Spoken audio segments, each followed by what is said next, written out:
Great day. My name is Tony Yarber, and I am a 1996 graduate of Forest Hill High School. Currently, I am mayor of the city of Jackson. My background includes being a teacher, being a football coach, a minister of the gospel, and also a principal in Jackson Public Schools.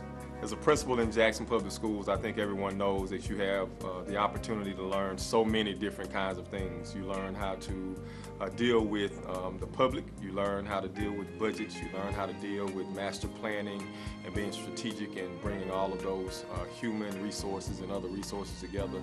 Being the mayor is no different. The opportunity to deal with the public, to be able to strategically pull all of those things together and to cast vision and to be sure that that strategy focuses in on that vision.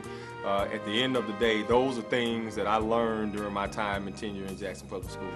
For me, field day was always the best day of my life in school, whether I was in first grade in Miss Smith's class or whether I was in sixth grade in Miss Carney's class. Field day was always the most exciting part, or when we had catfish. Jackson Public Schools is, quite frankly, the beginning and the end of our city.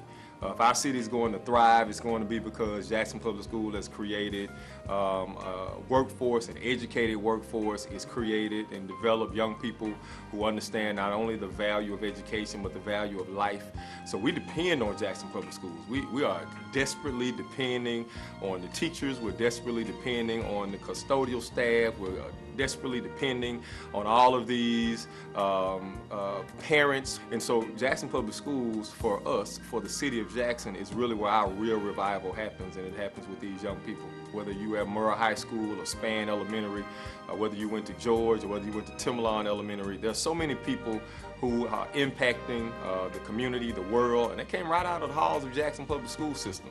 And I think it's important that people remember that, whether we're in challenging times or whether we're seeing times where our revenue isn't where it's supposed to be, we've always got to hold on to the fact that we are a proud group of people, that we come from a school system that has produced some of this country's finest citizens.